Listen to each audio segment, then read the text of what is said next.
आप देख रहे हैं चलते चलते दो खबर। तो क्या हरियाणा चुनाव के सारे एग्जिट पोल गलत निकलेंगे?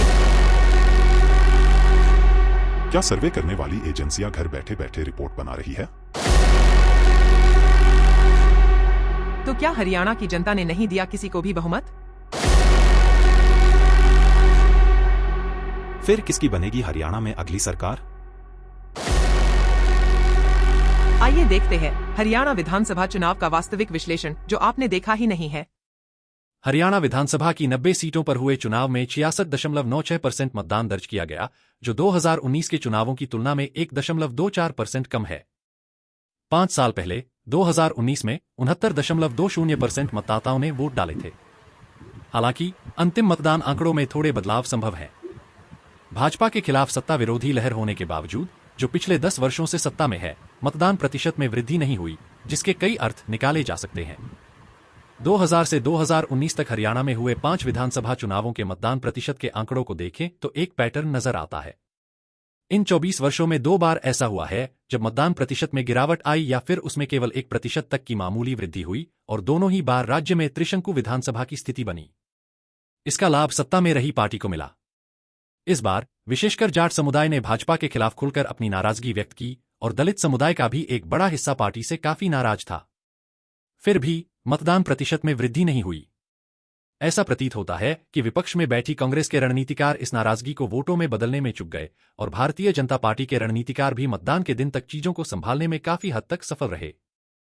हरियाणा के 4 विधानसभा चुनावों का रुझान इस प्रकार रहा। 2005 में जब 71.5% मतदान हुआ, तब राज्य में सत्ता परिवर्तन हुआ और इनेलो की जगह कांग्रेस ने पूर्ण बहुमत से सरकार बनाई। 2009 में 2005 की तुलना में 0.4% की वृद्धि के साथ 71.9% मतदान हुआ, तब कांग्रेस 40 सीटों तक सीमित रही और निर्दलीयों के समर्थन से सरकार बनाई। 2014 में 76.6% मतदान के साथ फिर से सत्ता परिवर्तन हुआ और कांग्रेस की जगह बीजेपी ने पूर्ण बहुमत से सरकार बनाई। 2019 में मतदान में 11.3% की गिरावट आई और बीजेपी को बहुमत से 6 सीटें कम मिलीं, लेकिन जेजेपी के साथ मिलकर भारतीय जनता पार्टी ने सरकार बनाई। हरियाणा में वर्ष 2000 में 69% मतदान हुआ था, जो 2005 में बढ़कर 71.9% हो गया। 2009 में यह 72.37% था और 2014 में यह 76.54% तक पहुंच गया। हालांकि 2019 में मतदान घटकर 68.2% हो गया और अब 2024 में यह केवल 66.96% रह गया है। 2019 के विधानसभा चुनाव से पहले भाजपा ने अब की बार 75 पार का नारा दिया था, लेकिन मतदान के दिन केवल 68.20% वोटिंग हुई, जो 2014 के मुकाबले 8.34% कम थी। नतीजे आने पर भाजपा को बहुमत नहीं मिला और पार्टी को केवल 40 सीटों पर जीत मिली, जिसके बाद उसे दुष्यंत चौटाला की जननायक पार्टी के साथ गठबंधन कर सरकार बनानी पड़ी। 2024 में भी वोटिंग में 1.24% कम मतदान हुआ है, जिसका सीधा असर चुनाव परिणामों पर पड़ने की संभावना है। यह चुनाव बहुत ही करीबी मुकाबले वाला है और अनुमान है कि कम से कम 17 से 26 सीटों पर जीत का अंतर केवल 1500 वोटों का रहेगा। इस तरह 1.24% कम मतदान की वजह से दोनों पार्टियों के चुनावी आकलन और विभिन्न एजेंसियों के एग्जिट पोल गलत साबित हो सकते हैं। यह भी संभावना है कि चुनाव में बहुत ही मामूली अंतर से जीत होगी, जिससे सभी विश्लेषण, एग्जिट पोल और सर्वे असफल हो सकते हैं। खासकर तब जब हरियाणा के पिछले 20 सालों का ट्रेंड यह दर्शाता है कि कम मतदान सत्ता परिवर्तन की ओर इशारा नहीं करता है। सत्ता परिवर्तन करते समय हरियाणा की जनता बढ़ चढ़कर वोट करती है। इन चौंकाने वाले आंकड़ों और ट्रेंड्स की रोशनी में इनेलो पार्टी के बड़े नेता अभय चौटाला की भविष्यवाणी सच होती नजर आ रही है, जिन्होंने कहा था कि इस बार त्रिशंकु विधानसभा का गठन होगा और सत्ता की चाबी उनके पास रहेगी। आइए अब प्रत्येक जिले के अनुसार कितना मतदान हुआ ये जान लेते हैं। अंबाला जिले में अनुमानित 63% मतदान हुआ है, जिसमें अंबाला कैंट, अंबाला सिटी, मुलाना और नारायणगढ़ विधानसभा क्षेत्र शामिल हैं। अंबाला सिटी में सबसे कम लगभग 55% मतदान दर्ज किया गया। भिवानी जिले में भी लगभग 63% मतदान होने की सूचना है, जहां बवानी खेड़ा, भिवानी, लोहारू और तोशाम विधानसभा क्षेत्र आते हैं। भिवानी में 55% जबकि लोहारू में 70% मतदान हुआ। चरखी दादरी में बाड़रा और दादरी विधानसभा क्षेत्र ते है। बाड़रा में 60% तो दादरी में केवल 56% मतदान हुआ। फरीदाबाद में सबसे कम 51% मतदान होने की खबर है, जिसमें बड़खल विधानसभा में मात्र 42% मतदान हुआ। बल्लभगढ़, फरीदाबाद NIT, पृथला और तिगांव में मतदान सामान्य रहा, सिर्फ पृथला में 70% मतदान होने की जानकारी मिली है। गुड़गांव के बाद शाहपुर, गुड़गांव, पटौदी और सोहना विधानसभा क्षेत्रों में गुड़गांव विधानसभा में सबसे कम केवल 47% मतदान दर्ज किया गया। अंबाला जिले में अनुमानित 63% मतदान हुआ है, जिसमें अंबाला कैंट, अंबाला सिटी, मुलाना और नारायणगढ़ विधानसभा क्षेत्र शामिल है। अंबाला सिटी में सबसे कम लगभग 55% मतदान दर्ज किया गया है। भिवानी जिले में भी लगभग 63% मतदान होने की सूचना है, जहां बवानी खेड़ा, भिवानी, लोहारू और तोशाम विधानसभा क्षेत्र आते हैं। भिवानी में 55% और लोहारू में 70% मतदान हुआ है। चरखी दादरी में बाढ़ड़ा और दादरी विधानसभा क्षेत्र हैं, जहां दादरी में केवल 56% मतदान हुआ है। फरीदाबाद में सबसे कम 51% मतदान होने की खबर है और बड़खल विधानसभा में तो केवल 42% मतदान हुआ है। बल्लभगढ़, फरीदाबाद, एनआईटी, पृथला और तिगाम में मतदान सामान्य रहा है, जबकि पृथला में 70% मतदान होने की खबर है।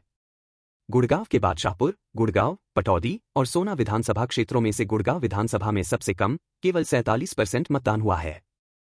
फतेहाबाद में 67%, हिसार में 65%, झज्जर जिले में 60%, जींद में 66% और कैथल में लगभग 63% मतदान दर्ज किया गया। वहीं करनाल में 60%, कुरुक्षेत्र में 65%, महेंद्रगढ़ में 65% और मेवात में लगभग 68% मतदान हुआ। दूसरी तरफ पलवल जिले में, जहां हथीन, होडल और पलवल विधानसभा क्षेत्र आते हैं, वहां भी अच्छे मतदान की खबरें हैं।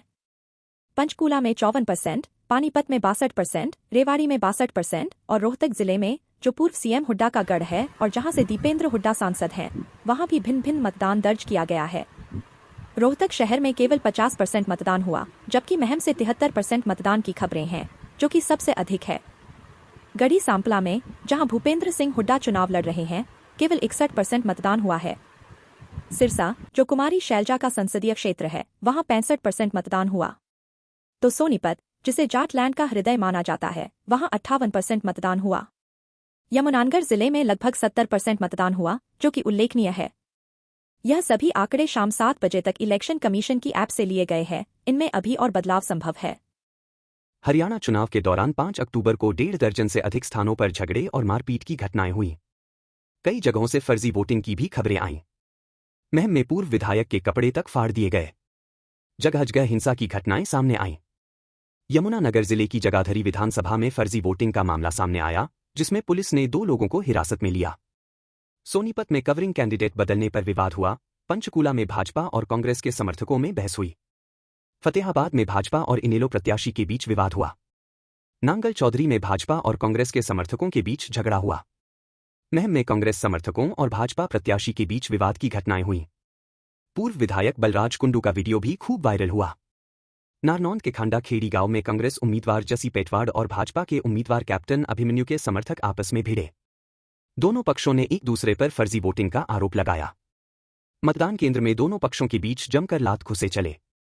तो शाम भिवानी में कमल प्रधान के साथ कांग्रेस के प्रत्याशी अनिरुद्ध के समक्ष कुछ कार्यकर्ताओं ने हाथापाई और गाली गलौज की। हालांकि कमल प्रधान के एक वीडियो में उन्होंने यह कहते हुए सुना गया कि यह एक गलत अफवाह है और इस तरह की किसी भी हाथापाई या गाली गलौज की बात से उन्होंने साफ इनकार किया है। इस बीच बवानी खेड़ा क्षेत्र के पालवास गांव में समर्थकों द्वारा 500 से 500 के नोट बांटे जाने का एक वीडियो भी वायरल हुआ है। इस चुनाव में बवानी खेड़ा एक प्रमुख और हॉट सीट बन चुकी है, जहां से प्रियंका गांधी के सचिव प्रदीप नरवाल चुनाव लड़ रहे हैं। यहां कांग्रेस के एक प्रत्याशी और एक निर्दलीय नेता उनके सामने चुनौती पेश कर रहे हैं। विधानसभा में सतबीर रतेरा के साथ थोड़ी बहस भी हुई। रामूलवास में मतदाताओं ने अवैध खनन और जल दोहन की समस्याओं के चलते चुनाव का बहिष्कार किया। रेवाड़ी में कांग्रेस प्रत्याशी चिरंजीव राव के पिता के साथ गांव वालों की बहस हो गई। पानीपत में मतदान के दौरान एक युवक पर चाकू से हमला हुआ। सोनीपत में कवरिंग एजेंट बदलने को लेकर विवाद हुआ और जगबीर मलिक की पुलिस के साथ बहस हुई। जुलाना में बूथ कैप्चरिंग की शिकायत के बाद कप्तान योगेश बैरागी के साथ धक्का मुक्की हुई। इन सभी घटनाओं के बावजूद कई जगहों पर मतदान शांतिपूर्वक हुआ और लोगों में उत्साह देखा गया। हालांकि फरीदाबाद जैसे विकसित क्षेत्रों में मतदान का प्रतिशत कम रहा, जो लोकतंत्र के लिए चिंताजनक है। चुनाव आयोग ने छुट्टियों के कारण चुनाव की तारीख बढ़ा दी थी, फिर भी मतदान कम होना निराशाजनक है।